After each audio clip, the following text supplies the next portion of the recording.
Now, wait a minute. This is not still the dinner show, is it? Now, you were in the dinner show. How did you get in here again? You have ways. What you got on a postcard? What are you sending a postcard to? Let me see. Hurry up and get out of there. Dear Ma, I'm having fun. More fun than I've had in years. I've seen Bill twice. Uh-oh. We're sitting here in the South Shore room drinking their best champagne like we're rich.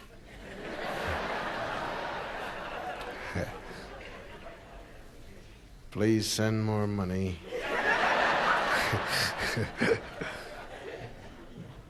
Hope Dad still has a job. Love, Joyce. Christopher? How come you signed your last name? Oh, that's your mother? No, but you said, Dear Mom, then you signed your name Joyce Christopher. Oh, it's her mother. Oh, it's like, buddies. Just say, hey. Oh, I mean, tricked there for a minute. She's in the hospital? Oh, well, let me sign a card for her. Where's the card with my picture on it? We'll send one to your mother. Dear Mom, please send more money. I'll sign it when I get back downstairs. Here's your pencil. Drinking champagne like we're rich. I have to remember that one. Would you take this card, please? Hello? Lamont Cranston working back here. You might as well sit back and relax because we're going to be here for a while. It's raining out, and you got a hell of a minimum to drink up. So, try and keep you here till you're sober or something. I don't know what we're going to do with you. I want to thank all of you for coming up, really, with the weather being what it is, and also Christmas time just passed. I'm glad you got that line across you. You worried me, man. I thought you were from the clergy or something there. No, I really did. I'm glad you got that line. I want to welcome all of you, if I haven't done that already. How come you got $1 on the table? You want to bet on something? I went out there, those dice shooters, worst I've ever seen in my life. Oh, crap. I really had a guy who looked down at the table, and he said, Bill, it was coming out. The dice were coming out. He said, Bill, listen for you. Roll the biggest 12 you ever saw in your life. Then he fell down. I'll tell you a story that happened this morning. You won't believe it, man, because you think I lie anyway. But, no, it's the truth. I was gambling, I guess it was yesterday morning. And I like to play the Keno thing. Just play one number and stand around. Because that's 20 times. You go say, Haggard, Fry, 32, 41, 16. That's me, and I go collect my $1.20 for the 60 cents that I bet. I dig it, man. It's beautiful. And then in retrospect, you can never win anything in retrospect. It's always wonderful, though. If I had done this, why, I would have the casino. That's the way you gamble. Everybody goes on, I should have put that number 12 instead of that other thing. If I'd have stuck on 12, she would have busted, and I'd be wealthy. Yeah. I played blackjack beside two ladies. They're great people, man. Ladies don't want to know nothing technically. Forget counting cards or forget odds, on hitting 18. What the hell? There's 4 threes in the deck, man. Let it all hang out. I mean, split them face cards, shucks, let it ride. Dealer had a face card up. You won't believe me, but this lady said to the other one, says, I have 20. Should I hit it? Why not? There's 4 aces in the deck. Let it all hang out, man. Who cares? Because I'm going down with 10 for doubles. And she caught it. An ace. My goodness gracious. Guys all through drinking, huh?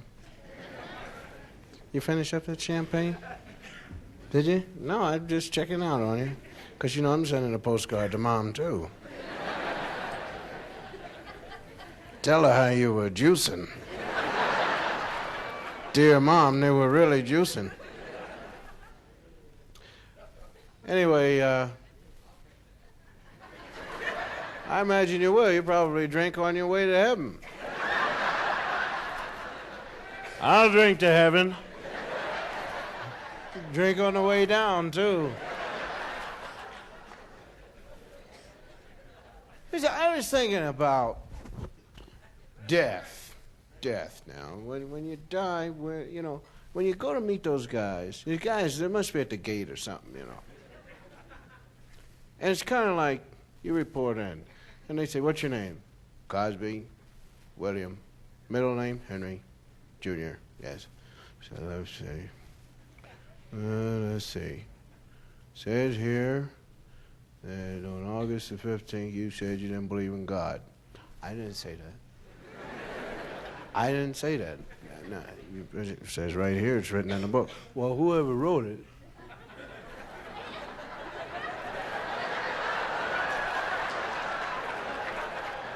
You tell them to come see me. Because I didn't say that, man. Well, you're going to have to go to hell. Now, wait, listen. Do I look like the kind of guy that would say that I don't believe in God?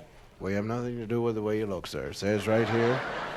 I know you don't have nothing to do, but see, somebody put that down there. I didn't say nothing. If I said anything, I said I believe in him. Because I told my friend the other day, I said, yes, indeed, I certainly do believe in him. Matter of fact, I called on him just before I hit the truck. Now, does that sound like some guy don't believe in nobody? Oh, man, you're talking about a guy lying his way into heaven, man? I will be there, Jack. Because there's no such thing as an atheist.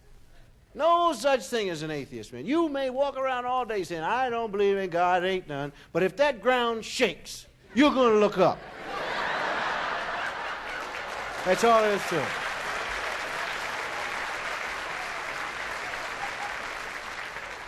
And I'm telling you right now, you're going to cop out, man, all of you. So I knew you were really up there all the time, man, you know. I was just fooling with these guys, you know. Because ain't nothing stronger than that, than the ground shaking, you know, and buildings falling over. Forget that, Jack. And I'm telling you another thing. You better stop calling the Lord's name in vain. All of you.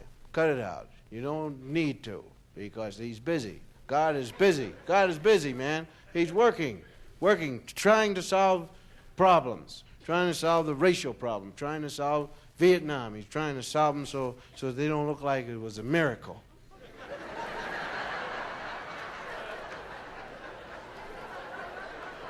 Now, you know that God can hear everything. He can hear everything you say in every place you go. And if you call him in vain, then that distracts him from what he's doing.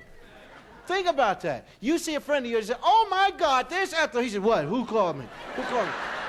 You have to stop that. All you guys out there sinning, playing blackjack, and oh, God, if I can have this 7 for 21. He's busy, man. He's working. Don't be. He said, what? You know, the guy said, what's this guy calling? He wants a 7 for 21. Give him a 10. He'll leave me alone.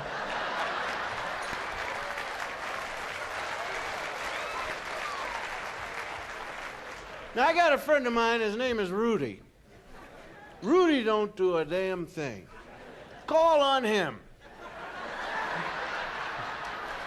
You'll get the same results, man. Oh, Rudy, if I can just have a hard 6. You know, he said, sure, you got it. 7. I'm sorry, I messed up the numbers. Stop calling on God. You got it. Leave him alone. Call on Rudy. You know, oh, Rudy, if I can just take this girl out tonight, I think I'll be all right. My wife is, sir? Just if you have something, I hope you weren't burping. Gas does funny things, you know. They try to do like this, sometimes it shoots out through the rope. Especially if you're juiced, you know. You know, a man will never tell you if he's going to pass out from too much booze. You ever have a guy sit at your table and you know he's passing out and he knows it, but he ain't about to let you know that he's just sitting there just smiling and the lights are going out on him. And he's trying to talk. And he's just smiling, and the next thing is...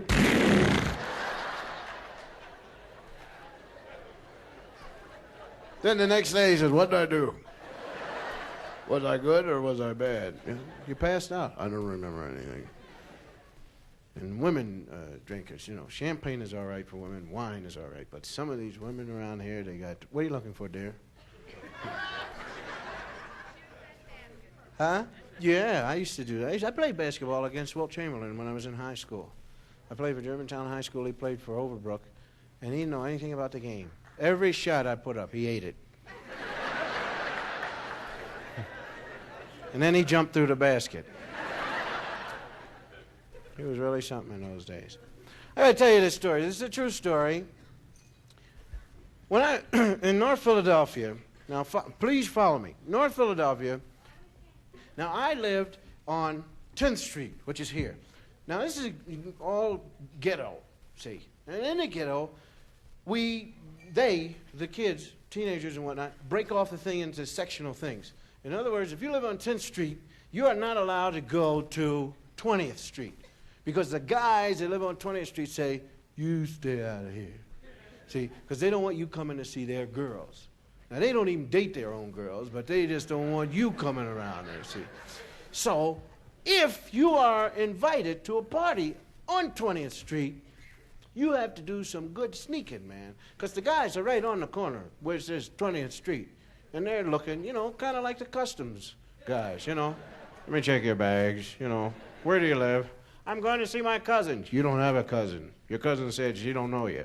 You know, it's that kind of thing. So, and they're really bad cats that hang on the corners, man. Because like, when I was growing up, guys had knives, and a couple of guys had guns, you know, and they keep them right there. And they mean business. I mean, they'll beat you up. I mean, for real. There's no playing. They just say, beat them up, whack. And you are beaten up, you know. You say to yourself, my goodness, they're beating me up. You know. Well, I always feared these guys, man, because I used to hang out. I hang out with my own guys on the corner, you know, but when you go to see the enemy, whew, look out. Now, there's a guy I went to high school with. His name is Paul Bolden. Paul was the fastest guy in high school. He broke all the records, low hurdle records, and 100-yard dash records, and anything. If you ever go to Philadelphia, check out Paul Bolden. In 1953, 54, 55, was really a cooker, you know, on the track. I was a high jumper. Never jumped any higher than 5'10" when I was in high school. Did it consistently. Whenever the bar got to 6 feet, something in my mind said, you know you can't jump higher than your head. You know, and I just went, you know. My fastest 100-yard dash, no matter how I run it, with the wind, without the wind, hustling all I can, 11.5. 11.5 now. Paul ran like a 9.5, 9.4, 100. One day he did 9.4 with the wind behind him. And it was really so strong he couldn't even hardly get in the blocks. Just, whew, you know, blew him out of there. But Paul is fast, man. All the neighbors know it. All the mothers ask for Paul to go to the store for him because they say, you know, Paul is fast. And he, whew, and he comes right back. Whew. They'll even wait 30 minutes, you know, if he's busy because he's so fast and he brings back the right change. So we went to this party, birthday party that a girl threw who knew Paul. She saw him run track and really fell in love with him and everything. So I want you to come to my birthday party. You know, so Paul said, yeah, sure. Nice looking girl too. You know, well, since I'm Paul's friend, they got to invite me. You know, with every good looking guy, there's always an ugly guy and vice versa. You know, so I hang out and get whatever he throws away, you know. Oh yeah, they come and they cry on my shoulder. Paul, I love you. Well, my dear, Paul is busy. You know. So, well, it always happens the other way. You find a good-looking chick, there's always, you know, right with her, you know, just waiting around. And if you strike out with the good-looking chick, you always talk to the ugly one. You say, look, can you fix me up? And they say, oh, yes, of course. You know, so both parties are like that. So Paul and I get off the trolley car, man, and we go to this party, and we brought presents and everything, but we're just scared, you know. And we go into the party, we look around, and the music is playing, you know, Fats Domino, and we go in and we're just dancing, man, you know, having a great time. And in Philadelphia houses, you dance in the living room, and you can look right out into the street. Street's right there, street. And I saw this mass outside, and I hear like, "We want to come in the party." And there are guys out there who really look like,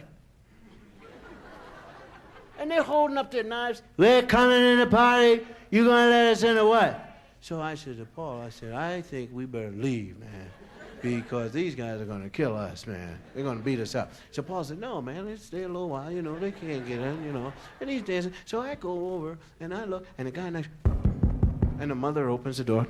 "Yes, so we're gonna come in this party or what?" She said, "Were you invited?" He said, "No, but we want to come in because you got two guys in there that don't live up here." I said, "Oh, Paul, you're gonna stop dancing now, man." I said, "Come on, those guys know we're in here, so we're gonna kill them too if we ever catch them." So they start to take the screens out of the window, and they push the window up, and they put the leg through the window, coming in through the window. I said, "Paul, here they come. Let's go." So we put sandwiches in our pockets, you know, and the grease running all down the pant leg. And we go out the backyard, and there's this dog. He's going like, "Ah." And I said, "Dog, any other time I would be afraid of you. But right now I got 25 guys want to cut me up into small pieces, and I'll beat you to death right here. With my bare hands, I'll be Samson. I'll be Daniel in the lion's den, man. I'll rip you apart." So the dog said, "Okay, go ahead." So now, Paul and I are walking down this alleyway, which is about 12 feet wide, and we're walking like this. Now, that's the way you walk when you're scared. I'm sorry, man. You know, when you're scared, toes are up. Everything's up, man. Nothing really touches the ground. Maybe the ball of the foot may just whip like that, but you are just, look out. And the nerve, you got an antenna working out all over the place. And you're just saying, any moment, Jack, all I need to do is hear a mosquito breathe. And whew, I'm gone. And the old 11.5 cars and 9.5 Baldwin. We're just going down there, and we turned, man, coming out of that alley, and this mass turned around the corner, and the guy said, "There they are, shoot them."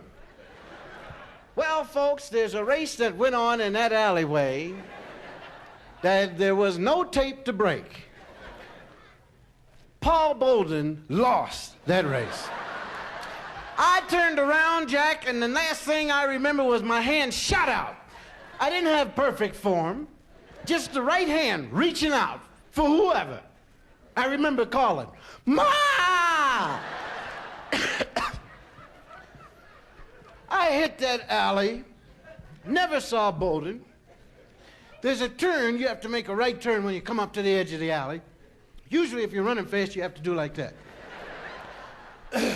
I was so scared, when I hit the hole, I just did one of those and was running beside the trolley car as it was moving, knocking on the window. I said, "Mister, open up the door, please." He said, "Son, as fast as you're running, you don't need this trolley car."